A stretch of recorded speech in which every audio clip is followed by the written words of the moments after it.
시작하겠습니다. 안녕하십니까. 서울시 3조 히어로팀 발표자 이병준입니다. 액티브 시니어 여행의 새로운 기준을 제시하는 고투게더의 퍼포먼스 광고 제안서 시작하겠습니다. 액티브 시니어를 대상으로 본 목표를 달성해달라는 요청을 받았습니다. 퍼포먼스 마케팅 측면에서 기술된 목표로 보이는데요. 다만 제안팀의 분석 결과 브랜딩 측면의 전략도 필요하다고 생각되었습니다. 자사의 강점은 관심사 기반의 여행 큐레이션 서비스입니다. 그러나 이전에 마케팅이 부재하다는 문제가 발견되었습니다. 소개 영상과 일부 바이럴 건이 존재했지만 각각 낮은 조회수와 적은 집행 건수를 보였습니다. 특히 코로나 이전과 이후 모두 퍼포먼스 마케팅을 집행한 이력이 없었기에 초기에 마케팅 컨셉과 메시지를 구축하는 것이 우선이라 판단했습니다. 다음과 같은 배경에서 선정한 제안서의 목차는 다음과 같습니다. 코로나의 회복과 액티브 시니어 트렌드로 시장은 웃어주고 있습니다. 하반기 해외여행을 계획하고 있는 사람 10명 중 3명은 여행을 계획하고 있는 사람 10명 중 3명은 해외여행을 계획하고 있습니다. 이들 중에서도 액티브 시니어의 모습에 주목하셔야 됩니다. 최근에 수동적인 휴식이 아니라 능동적으로 활동하고 적극적으로 소비하는 트렌드를 액티브 시니어라고 하는데요. 실제로 65세 이상 인구의 가장 선호되는 여가 활동 또한 관광, 즉 여행이 뽑혔기에 이들의 적극성은 매우 뛰어나며 서두를 확보해야 될 고객이기도 합니다. 의향뿐만 아니라 지불 능력 또한 굉장합니다. 타 연령 대비 평균 해외여행 지출액이 높기에 타겟 설정은 적절하게 되었다 할 수 있습니다. 문제는 경쟁사입니다. 코로나 회복은 여행업계 모두가 주목하고 있는 점입니다. 그렇게 선제적인 마케팅 액션 또한 관찰됩니다. 기존의 여행사들은 항공, 호텔, 액티비티와 같은 다양한 서비스를 한 번에 해결할 수 있다는 전략으로 TBC를 집행했습니다. 국내를 넘어 해외로 발을 넓히는 OTA들은 할인 마케팅을 공격적으로 진행하고 있습니다.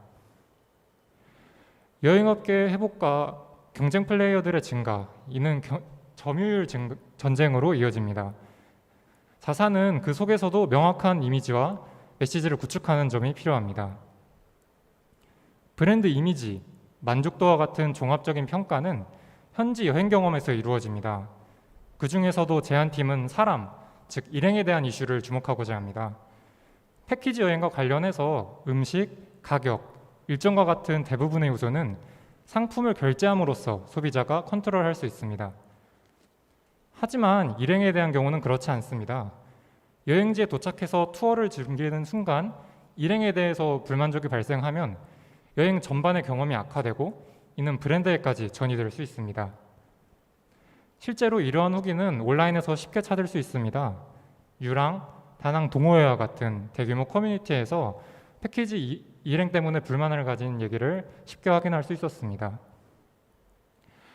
이러한 일행 리스크가 액티브 시니어에게 더욱 중요한 이유는 이들이 타인과의 화합, 소통, 커뮤니케이션을 중요시하기 때문입니다.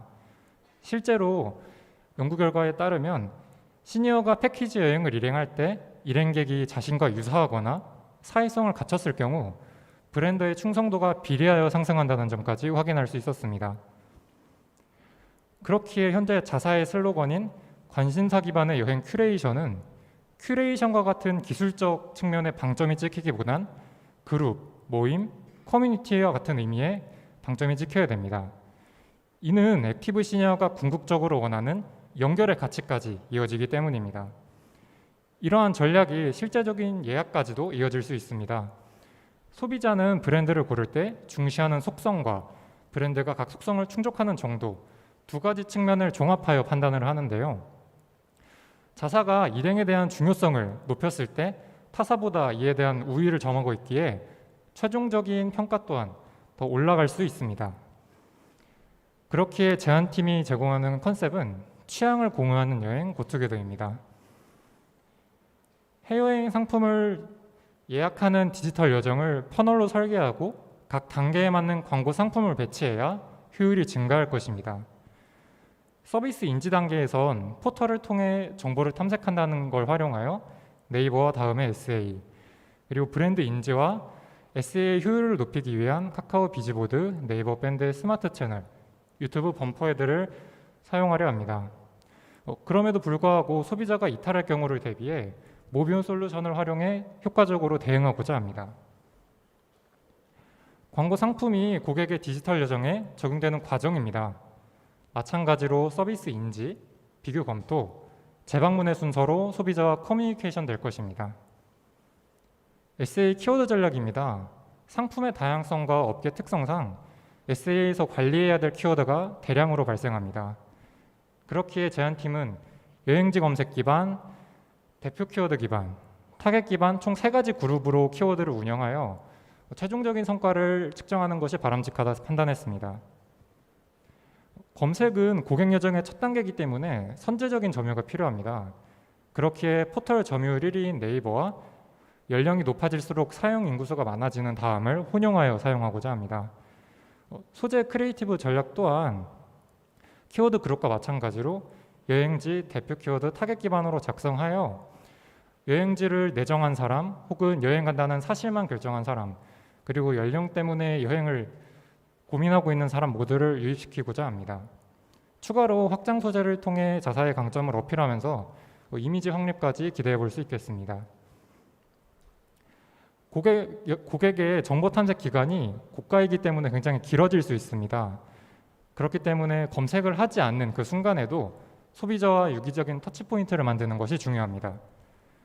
그렇기에 카카오 비즈보드를 제안합니다. 저희 광고 실습 결과 모바일의 검색량이 PC보다 2배 이상 많은 점을 기록했기에 이 점을 착안했습니다. DA 소재는 주목도를 높이 끌어올려야 하기 때문에 노 옵션, 노 팁, 노 쇼핑과 같은 후킹성 메시지와 자사가 현재 진행하고 있는 친구 초대 포인트 이벤트를 소재로 제작해 보았습니다. 네이버 밴드의 스마트 채널입니다. 이는 카카오톡 상단에 있는 비즈보드와 유사한 생김새, 유사한 역할을 담당합니다. 특히 밴드는 50대 이상의 사용률이 높기 때문에 자사의 마케팅 방향성과 크게 일치한다고 볼 수 있습니다. 소재 전략은 카카오 비즈보드와 유사하지만 중복 노출되었을 시 광고 피로도를 고려하여 문구와 이미지에서 약간의 변형을 주었습니다.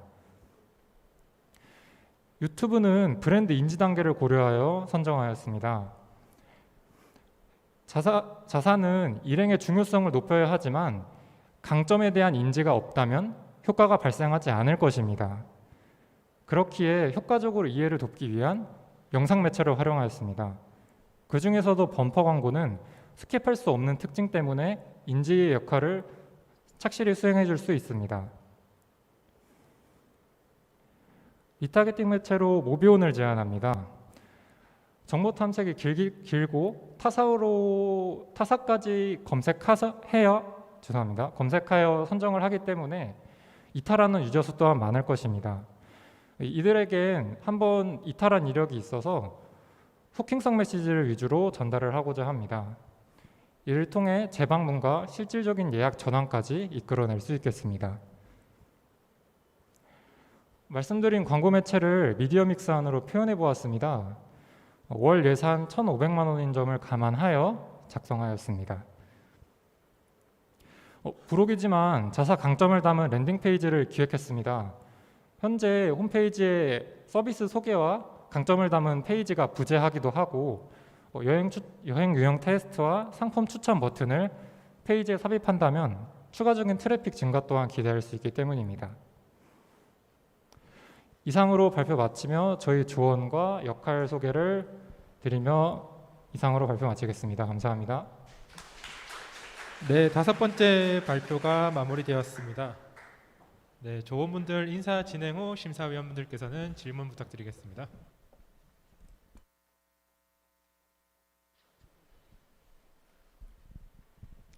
네, 안녕하십니까. 기획서 로직, 매체 전략 및 광고 소재 기획 맡은 박서현이라고 합니다. 네, 안녕하세요. 기획서 로직, 매체 전략 및 광고 소재 기획을 맡은 심지은입니다. 네, 안녕하세요. 기획서 로직과 매체 전략 광고 소재 기획 그리고 발표 조장 맡은 이병준입니다. 안녕하세요. 기획서 로직, 매체 전략 및 광고 소재 기획, 그리고 PPT 디자인을 맡은 이수빈입니다.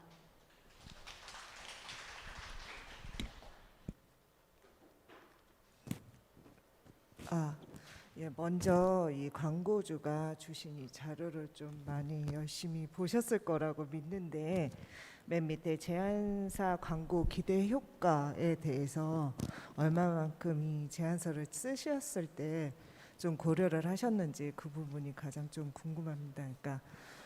그러니까 말씀드리고 싶은 게 광고주가 정확하게 지금 미션을 주셨거든요. 근데 발표할 때도 제안서 자체에서도 이게 명료하게 보이지가 않아서 이걸 어느 정도 반영을 하셨고 이 과제에 대해서 어느 정도 중심을 두셨는지 그 부분이 좀 많이 궁금합니다. 말씀 주신 부분이 정확히 이해되지 않아서 죄송하지만 한 번만 더 설명 부탁드려도 될까요?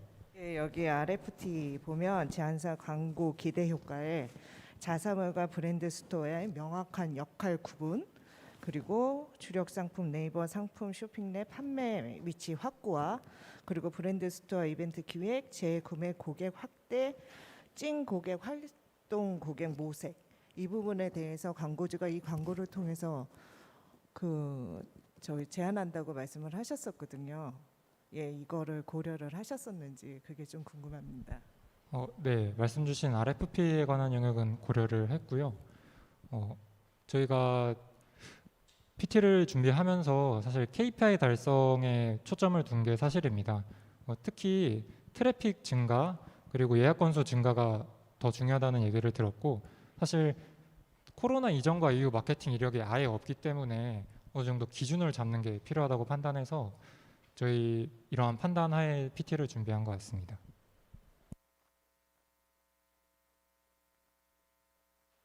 명확하게 이 기대 효과에 대해서 말씀을 하셨었는데, 그러니까 광고주가 어쨌든 이거에 대해서 과제를 주셨을 때는 나는 이거에 대해서 기대를 하겠습니다라고 말씀을 하시는 거고요. 그렇기 때문에 이거에 대해서 발표하실 때나 제안서에 조금 더 중점을 두셨으면 좋지 않았을까 그런 생각이 듭니다.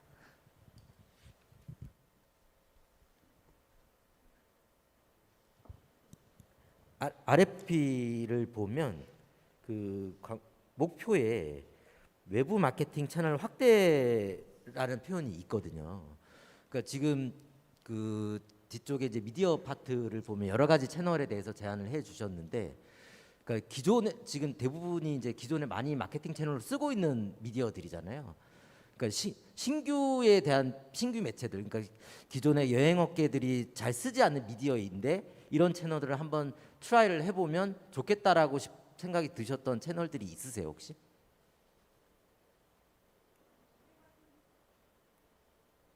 저희 같은 경우 타겟이 명료하게 시니어에 맞춰져 있기 때문에 특히 그 시니어들이 주로 이용하는 네이버 밴드 같은 경우 기존 여행사들이 집행을 하지 않는 매체라고 생각하여 밴드에다 예산을 좀 배분을 하였습니다. 알겠습니다.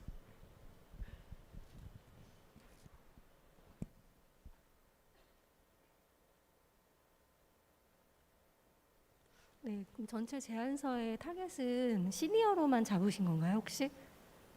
네, 그렇습니다. 그러기에는 처음에는 시니어로 잡았다가 뒤에서는 전체 타겟인 건가라는 조금 이해가 안 갔던 부분이 있었고요. 그럼 시니어 타겟들은 일행을 정말 중요하게 생각을 하나요? 네, 저희가 판단했을 때는 답은 그렇다였습니다. 실제로 네. 시니어들이 사회적 관계가 나이가 먹을수록 좁아진다는 결과를 확인했습니다. 이는 네. 인간관계에 대한 어느 정도 단절 그리고 추가적인 니즈가 있다고 판단을 했고요. 네네. 이러한 점이 해결될 수 있는 영역이 여행이라고 판단을 했습니다. 사실 시니어가 디지털 기기를 잘 이용하는 부분은 너무 명료하지만 사실 해외까지 갔을 때는 살짝 얘기가 달라질 수도 있다고 생각했습니다. 그래서 패키지를 많이 이용하고 여기서의 인간관계 니즈가 발생할 수도 있다는 그런 인사이트로 PT를 준비했습니다. 네, 어떻게 보면은 일행이 중요한다는 거는 그게 연령대를 넘어서서 되게 당연한 얘기인 것 같기는 하거든요. 그러니까 제가 이해하는 시니어 타겟은 물론 일행이 중요하긴 한데 사실은 그 시니어들이 여행을 갔을 때 그 컨디션들이 되게 중요하다고 저는 생각이 들어요. 그런 부분에 대해서 조금 너무 시니어들 좀 더 분석하는데 조금 부족하지 않았나라는 생각이 조금 들기는 하거든요. 저희 자사 상품이 네. 연령 그룹별로 일단 연령 또래들끼리 함께하는 여행 상품들이 구성되어 있기 때문에 네. 시니어 그 같은 연령대의 여행이 가능하다는 점이 장점이고 네. 저희가 광고주께서 시니어를 타겟으로 부탁을 한다는 거를 RFP에 담아주셔서 저희가 네네네. 일단 시니어를 위주로 전략을 구성했습니다. 그리고 실제로 네. 키워드 광고를 집행한 결과 5070이라는 좀 직관적인 단어를 광고 타이틀로 저희가 기획을 했는데 생각보다 그 부분에 있어서 클릭률이 높은 걸 확인을 하여 네. 실제로 직접적인 그런 연령 5070의 여행 니즈를 확인할 수 있었습니다. 그러면은 지금 시니어 타겟을 하는 경쟁사들은 이런 타겟으로 하는 상품이 전혀 없나요? 오로지 여기가 좀 더 특화된 그런 상품인 건지. 네. 네, 있긴 한데요. 사실 패키지 여행사들은 어느 정도 젊은 이미지를 가져가려고 하고 그리고 자유여행 같은 타겟들을 끌어와야 하기도 하고 애초에 시니어들은 기본적으로 패키지라는 전제가 있어서 다소 마케팅 메시지에서 좀 중요도가 떨어지는 부분을 확인했습니다. 또 말씀드리고 싶은 부분이 기존의 네. 시니어들은 패키지 여행 상품을 고려할 때 하나 투어나 모두 투어 같은 이미 브랜드 인지도가 구축되어 있는 상품을 먼저 고려한다는 네네. 점에서 저희가 그 부분을 좀 인식 전환을 시키고자 저희의 자사 강점이 같은 또래들과의 그 관심사 기반의 여행 상품이라는 자사 강점을 강조하는 브랜드 인지 구축 단계를 가지고 갔습니다. 네, 알겠습니다. 네, 추가적인 질문 없으시면 이걸로 마치도록 하겠습니다. 네, 이상으로 5번째 발표조인 서울시 3조 히어로였습니다. 감사합니다.